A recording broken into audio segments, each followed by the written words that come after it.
ఓం శ్రీ మహాగణాధిపతయే నమః. ఓం శ్రీ గురుభ్యో నమః. ఓం మహాసరస్వత్యై నమః. ఓం శ్రీమాత్రే నమః. ఓం నమః శివాయ. శ్రీమద్దేవి మహాభాగవతం 25వ రోజు పారాయణం. 3వ స్కందంలోని 7, 8, 9 అధ్యాయాలు గురించి తెలుసుకుందాము. అందులోని అంశాలు ఏమిటంటే, నారదుడు అడగగా బ్రహ్మదేవుడు పరమాత్మని స్థూల సూక్ష్మ స్వరూపాలని, త్రివిధ సృష్టిని, గుణాదులను వర్ణించి చెప్పడం. అది ఏంటన్నది మనం విపులంగా తెలుసుకుందాం. బ్రహ్మ చెప్తున్నాడు అన్నమాట. బ్రహ్మ నుడివెను, నేనోను విష్ణువు శంకరుడు అనుపమ ప్రభావశాలి అగు ఆ దేవిని దర్శించాము. మహాత్ముడు వగు ఓ నారద, అక్కడ ఉన్న చాలామంది దేవీమణులు వేరువేరుగా కనిపిస్తూ ఉన్నారు అని వ్యాసుడు చెప్తున్నాడు అన్నమాట. ఎవరికి? జన్మేజయ మహారాజుకి చెప్తున్నారన్నమాట. తండ్రి మాటలను విని మునివరుడైన నారదుడు మిక్కిలి సంతోషించాడు. మళ్ళీ బ్రహ్మతో ఈ విధంగా అంటున్నాడు అని చెప్తున్నారన్నమాట. నారదుడు అడుగుతున్నాడు బ్రహ్మని, తండ్రి ఆద్యుడు, అవినాశియు, నిర్గుణుడు, అక్షరుడు, అవ్యయుడు అగు పరమశివుని దర్శించిన మీ అనుభవము, ఆ స్వామి రూపమును దయతో వర్ణించండి. కమలముఖము నుండి ప్రకటమైన తండ్రి, నేను త్రిగుణ శక్తిని దర్శించి ఉన్నాను. నిర్గుణ శక్తి ఎట్లు ఉంటుంది? ఆ దేవి రూపం ఎట్లుంటుంది? పరమపురుషుని రూపం ఎట్లుంటుంది? ఈ 2 రూపాలని గురించి నాకు తెలియచేయండి అని అడుగుతున్నాడు నారద మహర్షి. వారిని దర్శించడానికి నేను శ్వేతద్వీపానికి వెళ్ళి గొప్ప తపమాచరించుతూ ఉన్నాను. చాలామంది సిద్ధులు, మహాత్ములు, క్రోధమును జయించిన తాపసులు నా ఎదుటికి వచ్చారు. కానీ ఆ పరమాత్మని నేను చూడలేకపోయాను. దయచేసి ఆ స్వామి పరిచయ భాగ్యాన్ని నాకు కలుగచేయండి అని అడుగుతున్నాడు నారద మహర్షి బ్రహ్మదేవుని అని వ్యాసుడు ఇంకా ఇలా చెప్తున్నాడు అనమాట. ఇట్లు నారదుడు తన తండ్రి అయిన ప్రజాపతి అయిన బ్రహ్మదేవుని అడిగాడు. అప్పుడు బ్రహ్మముఖము చిరునవ్వుతో కలకలలాడుతూ ఉంది. ఆయన నోటి నుంచి సత్యవచనాలు వెలువడ్డాయి. అంటే సత్యవచనాలు పలికాడు బ్రహ్మ అని చెప్తున్నారు. బ్రహ్మ అంటున్నాడు అనమాట, మునీంద్ర, నిర్గుణుని యొక్క రూపమును ఈ కన్నులతో మనం చూడలేము. నిర్గుణునికి రూపమేదీ ఉండదు. అప్పుడు అది ఎట్లు దృష్టికి గోచరమవుతుంది? నిర్గుణ శక్తి, నిర్గుణ పరమ పురుషుడు అంత సులభంగా కనిపించరు. మునిజనులు జ్ఞానరూప నేత్రాలతో వారిని వీక్షిస్తూ ఉంటారు. ప్రకృతి పురుషులను ఇరువురిని జన్మ లేనివారు, నాశనము లేనివారు అని తెలుసుకోవాలి. దృఢమైన నమ్మకంతో చింతన చేయటం వలన వారి ఆభాస మాత్రము లభిస్తుంది. విశ్వాసము లోపం ఉన్నచో ఎప్పుడూనూ వారు లభ్యం కారు. నారద, సకల ప్రాణాల్లో ఉన్న చైతన్యమే పరమాత్మ. తేజోస్వరూపుడైన పరమాత్మ భిన్న భిన్న ప్రాణాలలో వ్యాపించి సదా విరాజమానుడై ఉంటాడు. మహానుభావుడగు నారద, ఆ పరమాత్మను అటులనే ఆద్యాశక్తిని సర్వత్రా వ్యాపించినదిగా తలపోయాలి, అంటే అనుకోవాలి అంటున్నారు. వారు అన్ని చోట్ల ఉంటారు. వారు లేకుండా జగత్తునందు ఏ వస్తువునికి కూడా ఉనికి అన్నది లేదు. వారు సదా ప్రతి ప్రాణి శరీరమునందు కలిసి ఉంటారు. ఇరువురును అవినాశులు, ఏకరూపులు, చిన్మయులు, నిర్గుణులు, నిర్మలులు. శక్తియే పరమాత్మ, పరమాత్ముడే శక్తి అని సిద్ధాంతం. నారద, వారిలో ఏ భేదమూ లేదు. అది సూక్ష్మతత్వము అని తెలుసుకో. సకల శాస్త్రములను అంగ ఉపాంగములతో కూడిన వేదములను అధ్యయనం చేసిన తర్వాత కూడా మనసులో వైరాగ్యం ఉదయించినచో అట్టి మానవుడు ప్రకృతి పురుషుల సూక్ష్మభేదమును తెలుసుకొనజాలడు. కుమార, నీవు అత్యుత్తమ విద్వాంసుడువు. సగణ ప్రాణి ఎవ్వడైనను నిర్గుణ బ్రహ్మను సాక్షాత్కారము చేసుకోగలడా? అందువలన నీవు సగుణ పరమాత్మనే ఆరాధించాలి. అంటే దానికి నారదుడు అంటున్నాడు అనమాట, తండ్రి నీవు దేవతలకు కూడా ఆరాధ్య దైవము. 3 గుణముల స్వరూపమును కూడా నేను విస్తృతముగా తెలుసుకోగోరుతున్నాను. సాత్విక, రాజస, తామస భేదములతో అహంకారము 3 రూపాలు. పురుషోత్తమ, ఆ రూపాలను కూడా స్పష్టంగా తెలియచేయి. ప్రభో, అంతయు తెలుసుకొని సందేహ నివృత్తిని పొందవలను అనుకుంటున్నాను. నాకు ఆ జ్ఞానాన్ని ఉపదేశించండి. అట్లే గుణముల విస్తృత లక్షణములను కూడా వేరువేరుగా విశదీకరించండి అని అడుగుతున్నాడు. దానికి వ్యాస మహర్షి చెప్తున్నాడు, పాపరహితుడవైన నారద, 3 అహంకారములకు 3 శక్తులు ఉన్నాయి. అవి జ్ఞానశక్తి, క్రియాశక్తి, అర్థశక్తి అను నామాలతో ఖ్యాతి వహించాయి. జ్ఞానశక్తి సాత్వికాహంకారములతో, క్రియాశక్తి రాజసాహంకారములతో, ద్రవ్యశక్తి తామసాహంకారములతో సంబంధము కలిగి ఉంది. ఈ 3 శక్తులను నీకు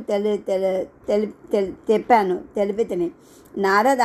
ఇప్పుడు వాటి కారణములను నిరూపించదను, సావధానంగా విను అని చెప్తున్నారనమాట. తామసికమైన ద్రవ్యశక్తి శబ్ద, స్పర్శ, రూప, రస, గంధములను పంచతన్మాత్రల ఉత్పత్తి తెలుపుతూ ఉంది.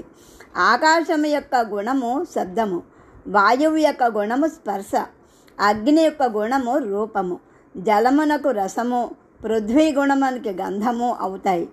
నారద, సంక్షిప్తముగా ఈ విషయాన్ని అర్థం చేసుకోవాలి. ద్రవ్యశక్తితో సంబంధం ఉంచుకొనిన వారు ఈ 10ంటిని ఒకటిగా చేసి ప్రకటమవుతారు. అప్పుడు వారిని తామసహంకారముతో ఉత్పన్నమైన సృష్టి అని చెప్తారు.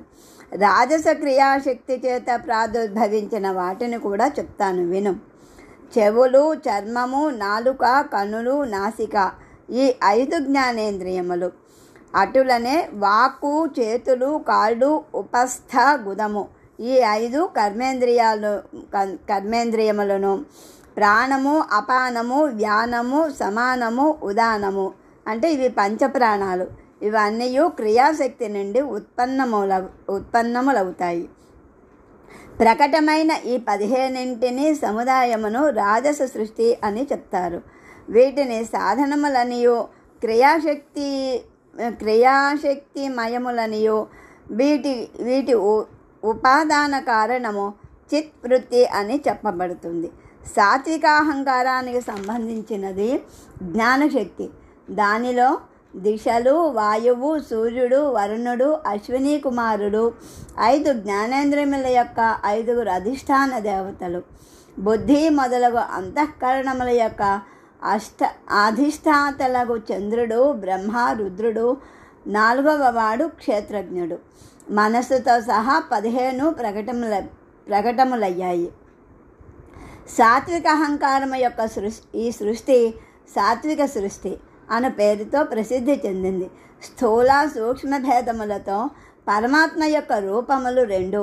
భగవంతుని యొక్క నిరాకార జ్ఞానరూపము అందరికీ ఉపాదాన కారణముగా చెప్పబడుతూ ఉంది. సాధకులకు ధ్యానమునందు స్థూల రూపము భాసిస్తుంది. ఇప్పుడు వ్యాఖ్యానించింది పరమపురుషుడు పరమాత్మ సూక్ష్మ శరీరమే. నా ఈ శరీరము కూడా సూత్రరూపమున ఆ స్వామి స్థూల శరీరముగా చెప్పబడ్డాడు. పంచతన్మాత్రల గురించి వివరించాను. సూక్ష్మభూతములను వాటి పంచీకరణము చేసిన తర్వాత పంచభూతముల సముదాయములకు శరీరము ఉత్పన్నమవుతుంది. ఈ పంచీకరణ భేదమును కూడా వచించదను విను అంటే చెప్తాను విను అని చెప్తున్నారు అన్నమాట.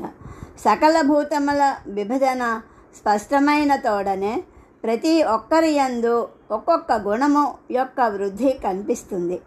ఆకాశము యొక్క గుణము కేవలము శబ్దం ఒకటియే, రెండవది ఏదియూ లేదు. వాయువునకు శబ్ద స్పర్శ అను 2 గుణాలు కలవు. అగ్నికి శబ్ద స్పర్శ రూపము అను 3 గుణాలు ఉన్నాయి. శబ్ద స్పర్శ రూప రసములను అనే 4 గుణాలు జలానికి కలవు. శబ్ద, స్పర్శ, రూప, రస, గంధముల అను 5 గుణాలతో పృథివీ పరిపూర్ణమై ఉంది. ఈ సకల వస్తువుల సమ్మేళనము చేతనే బ్రహ్మాండము ఉత్పన్నమవుతుంది అని చెప్పబడుతుంది. సకల జీవులు కలిసి బ్రహ్మాండమును స్థిరముగా ఉంచుతారు. ప్రాణులు 44 లక్షలు అని చెప్పబడ్డాయి అని చెప్తున్నారన్నమాట అని బ్రహ్మదేవుడు ఇంకా ఈ విధంగా చెప్తున్నారు. నాయన నారద, నీవు అడిగిన సృష్టిని వర్ణించి చెప్పాను. ఇప్పుడు గుణములను గూర్చి చెప్తాను. ఏకాగ్ర చిత్రుడవై విను. సత్వగుణము ప్రీతిమయము అని తెలుసుకో. సుఖముచే ప్రేమ ఉత్పన్నమవుతుంది.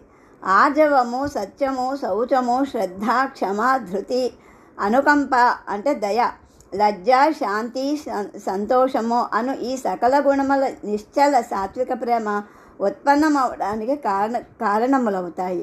శుభ్రమైన వర్ణము కలది సత్వగుణము. దీనివలన ధర్మమునందు నిరంతరము ప్రేమ వృద్ధి చెందుతుంది. దీనికి తోడు సాత్విక శ్రద్ధ యొక్క ప్రాదుర్భావము, అసాత్విక శ్రద్ధ యొక్క తిరోభావము జరుగుతుంది. సాత్వికము, రాజసము, తామసము అని శ్రద్ధ 3 రకములని తత్వదర్శులకు మునులు చెప్తూ ఉంటారు. రాజసీ శ్రద్ధ రక్తవర్ణము కలిగి ఉంటుంది. దాని నుండి విలక్షణమైన ప్రేమ ఉత్పన్నమవడం అసంభవం. దుఃఖము వలన ప్రీతి లోపిస్తుంది. రాజస శ్రద్ధ ఉన్న చోట ద్వేషము, ద్రోహము, లోభము, హఠము, కోరిన పదార్థాలను పొందవలను అనే చింత, నిద్ర ఇవన్నీ కూడా తమ అధికారము కలిగి ఉంటాయి. అభిమానము, గర్వము, మానసిక వికారము రాజస శ్రద్ధ వలననే ఉత్పన్నములవుతాయి. ఈ లక్షణములన్నీ ఉన్న చోట రాజస శ్రద్ధ ఉండును అని తలుచుకోవాలి అంటే అనుకోవాలి. తామసిక శ్రద్ధారూపము కృష్ణవర్ణము అని చెప్పబడింది. ఇది మోహమును కలగచేస్తుంది, విషాదమును వ్యక్తము చేస్తుంది. ఆలస్యము, అజ్ఞానము, దీనత్వము, భయము, వివాదము, పిరికితనము, కుటిలత్వము, క్రోధము, వంకరతనము, ప్రబలమైన నాస్తికత, ఇతర దోషములను వెతుకు స్వభావము, ఇతరుల యొక్క దోషాలను వెతుకు స్వభావము ఇవన్నీయును తామస శ్రద్ధ యొక్క లక్షణాలు. ఇట్టి లక్షణాలతో కూడిన శ్రద్ధను తామసిక శ్రద్ధ అని పండితులు నిశ్చయిస్తారు. ఈ శ్రద్ధతో సంబంధం ఉండిన దాని వలన ఇతరులకు బాధ కలిగించు ప్రవృత్తి జాగృతమవుతుంది. అందువలన శుభమను కోరు పురుషులు సాత్విక శ్రద్ధను ఉపయోగించాలి. రాజసిక శ్రద్ధను నియంత్రించాలి. తామసిక శ్రద్ధను సర్వథా పరిత్యజించాలి. సత్వ రజస్ తామసములను ఈ మూడింటి యందు దేనితో కూడా ప్రేమ ఉండకూడదు. ఇవి పరస్పర విరోధాలు. అక్కడికక్కడ వాటి కలయిక కూడా జరుగుతూ ఉంటుంది. ఎక్కడనూ సత్వగుణము కానీ, రజోగుణము కానీ, తమోగుణము కానీ ఒక్కటే ఉండదు. 3 వెనువెంటనే ఉంటాయి. అందువలన వీటిని అన్యోన్యాశ్రితములో అని చెప్తారు. నారద, కామ, క్రోధ, లోభ, మోహ, మద, మాత్సల్యములను, తృష్ణ, ద్వేషము, రాగము, అసూయ, ఈర్ష మొదలైనవన్నీయును శరీర వికారాలు. ఇవి బయటకు వెళ్ళనంత వరకు మానవుడు పుణ్యాత్ముడు కాజాలడు.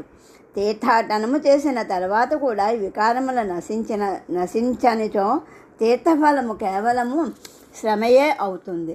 రైతు ఎంతో పరిశ్రమతో పంట వేస్తాడు. సమతలము కానీ భూమిని సుందరముగా తీర్చిదిద్దుతుంది. ఎక్కువ ధరను చెల్లించి కొనిన భూమిలో విత్తులు నాటుతాడు. మనసులో ఆశ పెంచుకుంటాడు. రాత్రింబవడు పొలమును రక్షించుట యందు అలుపెరిగిన పరిశ్రమను చేస్తాడు. ఇప్పుడు హేమంత ఋతువు వచ్చింది. పొలములందు ఫలపుష్పములు పెంపొందాయి. ఎంతలో కావలి ఉండడి రైతు నిద్రించాడు. పులులు, మృగములు మొదలైన అడవి జంతువులు వచ్చాయి. పంటనంతనూ తినేశాయి. నిస్సహాయుడకు గృహస్థుడు నిరాశ చెంది చతికిలబడ్డాడు. అటులనే మనోవికారములను దూరం చెయ్యక తీర్థయాత్ర యొక్క పరిశ్రమతో కేవలము దుఃఖములనే అనుభవించవలసి వస్తుంది. అది ఏ ఫలమును ఇవ్వలేదు. శాస్త్రాధ్యయనము వలన శ్రేష్టముకు సత్వగుణము ఉత్పన్నమవుతుంది, వృద్ధి చెందుతుంది. దాని ఫలితముగా తామసికము అను పదార్థముల యందు ఆసక్తి కలుగదు. రాజసిక తామసిక రెండు ప్రవృత్తులను అది ఆపివేస్తుంది. లోభముండుట వలన ప్రబలమగు రజోగుణము ఉత్పన్నమవుతుంది. తమోగుణ సత్వగుణములను అది అణిచివేస్తుంది. మోహము వలన తమోగుణము ఉత్పన్నమవుతుంది. అది క్రమంగా వృద్ధి చెందసాగుతుంది. సత్వగుణ రజోగుణముల రెండింటి మీద అది తన అధికారాన్ని కలిగి ఉంటుంది. ఒక గుణము రెండవ గుణమును అణిచివేస్తుంది. ఈ ప్రసంగము నేను ఇప్పుడు విస్తృతంగా తెలిపెదను, విను అని చెప్తున్నారన్నమాట. సత్వగుణము వృద్ధి చెందినప్పుడు మనసులో ధార్మిక భావములు జాగృతమవుతాయి. అప్పుడు రజోగుణ తమోగుణములతో ఆవిర్భవించిన బయటి విషయములేమియూ కూడా చిత్తమునకు ఎక్కవు. సదా సత్వగుణము చేత పుట్టిన అర్థములే చింతనకు వస్తాయి. ఇవి తప్ప మిగతా అర్థములేవియును ఎదుట పడవు. ప్రయత్నము చేయనప్పటికీ ధర్మార్థములందు యజ్ఞముల యందు అభిరుచి కలుగుతుంది. సత్వగుణము ఉదయించగా మోక్షమునందు అభిలాష గల పురుషుడు కేవలము సాత్విక విషయములనే కోరుకుంటూ ఉంటాడు. రాజస పదార్థములను కూడా కోరడు. తామస పదార్థముల జోలికి పోడు. ఇట్లో మొదట రజోగుణములను జయించిన పిదప తమోగుణము మీద ఆధిపత్యము వహిస్తాడు. కుమార, ఆ సమయమున శుద్ధ సత్వగుణము మాత్రమే స్థితమై ఉంటుంది. రజోగుణము పెంపొందగా పురుషుడు సాత్విక సనాతన ధర్మమును పరిత్యజించి ఇతర ధర్మములను ఉపాసింప మొదలు పెడతాడు. అప్పుడు అతని హృదయమునందు రాజసమైన శ్రద్ధ ఇనుమడించి ఉంటుంది. రాజసమైన శ్రద్ధ ఉదయించగా ధన సంపాదన రాజభోగములు అనుభవించుట యందు మనసు కోరుకుంటుంది. అప్పుడు అతని నుండి సత్వగుణము దూరంగా తొలగిపోతుంది. తమోగుణము కూడా అతనిని సమీపిస్తుంది. తమోగుణము అత్యధికమైనప్పుడు వేదముల యందు ధర్మశాస్త్రముల యందు మానవుడు విశ్వాసాన్ని కోల్పోతాడు. మనసు తామస శ్రద్ధతో ధర్మను దుర్వినియోగం చేస్తాడు. అతడు సర్వత్రా వైరబీజములను నాటుతాడు. ఎచట కూడా అతనికి శాంతి లభించదు. మూర్ఖుడు, శఠుడు, కోపి అయి సత్వరజోగుణములను అవహేళన చేస్తాడు. ఇష్టము వచ్చినట్లు విస్తృతమైన భోగానుభవముల యందు తిరగాడుతూ ఉంటాడు. ఎక్కడా కూడా ఎచ్చటను కేవలము సత్వగుణము ఉండదు, కేవలము రజోగుణము ఉండదు, తమోగుణము ఉండదు. ఈ గుణములన్నీ పరస్పర సాపేక్షములు. అందువలన ఒక్కచోట ఉండవవి. ఎక్కడా కూడా రజోగుణము లేకుండా సత్వగుణము, అటులనే సత్వగుణము లేకుండా రజోగుణము నిలవజాలదు. పురుషశ్రేష్ఠుడవగు నారద, తమోగుణము లేకుండా ఈ సత్వరజోగుణములు కూడా ఆశ్రయాన్ని పొందవు. అటులనే సత్వరజోగుణములు లేకుండా కేవలం తమోగుణము కూడా ఎక్కడా నిలవజాలదు. ఈ గుణములన్నీ మిథున ధర్మమును కలిగి ఉంటాయి. వీటి కార్యములందు భేదములున్నాయి. అన్నీ ఒకదానినొకటి ఆశ్రయించి ఉంటాయి. సంపూర్ణంగా ఏ ఒక్కటి కూడా వేరుగా ఉండదు. ఒక గుణము వేరొక గుణమును ఉత్పన్నం చేస్తుంది. రజముతో కలిసి సత్వము, సత్వగుణముతో కలిసి రజోగుణము, ఈ రెండింటితో కలిసి తమోగుణము జంటలుగా వ్యవహరించుతూ ఉంటాయి. ఇట్లు ఒకదాని నుండి ఇంకొక దానికి జన్మనిచ్చింది అవుతుంది. కుండ నుండి మట్టి నుండి కుండ సిద్ధించినట్లు అవుతుంది. ఈ గుణములు బుద్ధి అందుండి పరస్పరము కోరికలను మేల్కొలుపుతూ ఉంటాయి. దేవదత్తుడు, యజ్ఞదత్తుడు, విశ్వామిత్రుడు ఈ ముగ్గురు కలిసి ఒకచోట కార్యాన్ని సఫలం చేయుదురు. లేక స్త్రీ పురుషులు ఇరువురి కలయిక చేత నూతన సృష్టి జరిగినట్లు గుణములు కూడా ఒకదానితో ఒకటి సంయోగము చెందుతూ ఉంటాయి. రజోగుణము కలియుట వలన సత్వగుణము, సత్వగుణము కలియుట వలన రజోగుణము, తమోగుణము కలిసినప్పుడు రజోగుణములు రెండూ జన్మిస్తాయి. నారదుడు చెప్తున్నాడు అన్నమాట. ఇట్లో తండ్రి సర్వోత్తమ గుణములను వివరించాడు. ఇదంతయు విన్న తర్వాత నేను మరలా ఆయన్ని ప్రశ్నించాను అని చెప్తున్నాడు అనమాట. నారదుడు అడిగాడు బ్రహ్మదేవుణ్ణి, తండ్రి, మీరు గుణముల లక్షణాలని చెప్పారు. మీ ముఖార విందము నుండి వెలువడిన మధురమగు వాంగ్మయ రసమును నేను ఇప్పటి వరకు పానం చేయుచున్నాను, కానీ నాకు తృప్తి కలగలేదు. అందువలన గుణములను సమగ్రముగా పరిచయము చేసి నన్ను అనుగ్రహించండి. దానివలన నా అంతఃకరణానికి పరమశాంతి లభించగలదు అని అడిగాడనమాట. దానికి వ్యాసుడు చెప్తున్నాడు ఇలాగా, రజోగుణముల నుండి ప్రకటమైన జగత్కర్త అయిన బ్రహ్మ మహాత్ముడగు నారదునికి తండ్రి కదా, కావున ఆయన కుమారుడు అడగగా తండ్రి ఇట్లు పలుకసాగాడు అని చెప్తున్నాడు అనమాట. బ్రహ్మ చెప్తున్నాడు, నారద, నేను గుణములను వర్ణించదను విను. కేవలము సత్వగుణం ఎచ్చటను కనిపించదు. సకల గుణ సమ్మేళన రూపమే మన ఎదుటకు వస్తుంది. ఉదాహరణకి సకల ఆభూషణముల చేత అలంకరించుకొని హావభావాలతో కూడిన సౌందర్యవతి అయిన స్త్రీ తన భర్తకు కామసుఖాన్ని ఇస్తుంది. ఆమె తల్లిదండ్రులు, బంధువులు, సోదరులు కూడా విభిన్న భావముతో సంతోషిస్తారు. దానిని చూచిన సవతులకు అది మహా కష్టంగా పరిణమిస్తుంది. అట్లే సత్వగుణము స్త్రీ రూపమును ఉన్నప్పుడు దానితో రజోగుణ తమోగుణములకు సంబంధం ఉంటుంది. అప్పుడు రాజస తామస వృత్తులు ఉత్పన్నమవుతాయి. రజోగుణ తమోగుణములు స్త్రీ రూపమున ఉన్నప్పుడు వాటికి సత్వగుణముతో సంబంధం ఉండినచో సాత్విక వృత్తి ఉదయిస్తుంది. ఒకదానితో ఇంకొకటి పరస్పరము సంయోగము కలిగినచో దాని నుండి ఒక విలక్షణ వృత్తి ఏర్పడుతుంది. నారద, స్వభావమునందు ఆశ్రయము అనుకూలముగా జాత్యాంతర ఆవిర్భావము జరగదు. ఎక్కడైనను సంయోగానుసారమే వృత్తి ఉంటుంది. ఒక సుందర యువతి కలదు. సిగ్గుపడుట, మధురముగా మాట్లాడుట, వినయంతో వ్యవహరించుట మొదలైన గుణాలు ఆమెలో ఉన్నాయి. ధర్మశాస్త్రాలను అనుసరించి కామశాస్త్రమునందు ఆమె ప్రవీణురాలు. ఆమె ప్రవర్తనతో భర్త మిక్కిలి సంతోషించాడు. కానీ సవతుల గుండెలు మండుతూ ఉన్నాయి. ఆమెలో సకల సాత్విక గుణములు ఉన్నప్పటికీ ఈమె వ్యవహారము వలన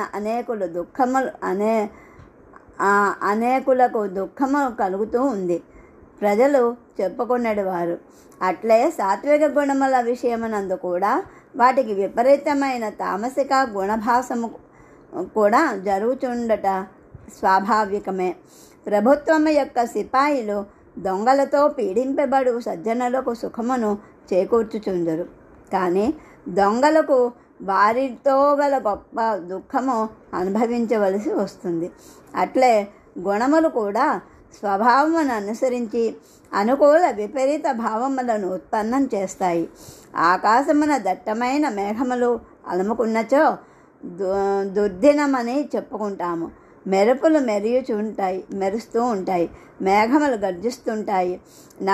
నాలుగు వైపులా అంధకారం అలుముకొని ఉంటుంది. భూమి వర్షంతో తడిసి ఉంటుంది. ఈ పరిస్థితుల్లో పొలము దున్ను రైతుకు దుఃఖము కలుగుతుంది. ఇదే పరిస్థితి విత్తనము వేసి మొక్కలు మొలిచిన రైతుకు ఆనందప్రదమవుతుంది. ఇంటి కప్పు కొరకు కంకర, కర్రలు మొదలైన సామాగ్రిని అంతయో పోగు చేసుకొని ఇంకా ఇంటి కప్పు వేయని గృహస్థునకు ఇట్టే వాతావరణం అధిక దుఃఖాన్ని కలిగిస్తుంది. కావున గుణములన్నీ వారి వారి స్వభావములకు అనుగుణంగా, అనుకూలంగా, ప్రతికూలంగా పరిణమించుచూ ఉంటుంది అని రుజువవుతూ ఉంది. నాయన, ఇప్పుడు ఆ గుణముల లక్షణములను చెప్తాను విను.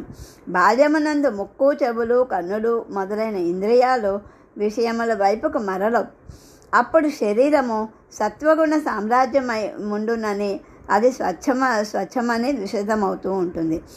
ఆవులించుట, నిదురించుట, చేతులు కాళ్ళు కొట్టుకొనుట మొదలైన క్రియలు రజోగుణ ప్రభావాన్ని కలుగుతాయి. ఏ మానవుని యందైనను రజోగుణం అధికమైనచో అతడు కలిస్వరూపమును వెదుగుటయందు గ్రామమునకు రాకపోకలు సాగించుట యందు లగ్నమవుతుంది. వివాదముల యందు చిక్కుకుంటాడు. అది వాని చిత్తము మిగుల చంచలమవుతుంది. గుడ్డివానిగా మార్చెడు కామము ప్రబలమవుతుంది. తదనంతరము శరీర భాగాలన్నీ కూడా భారంగా తోస్తాయి. ఇంద్రియములన్నీ మూసుకుని పోసాగును. నిద్ర పట్టదు. నారద, ఇవన్నీ గుణముల లక్షణములుగా తెలుసుకో అని చెప్తున్నారనమాట. దానికి నారదుడు అడుగుతున్నాడు, తండ్రి, మీరు త్రిగుణములను భిన్న భిన్న స్వభావములు కలవు అని చెప్పారు.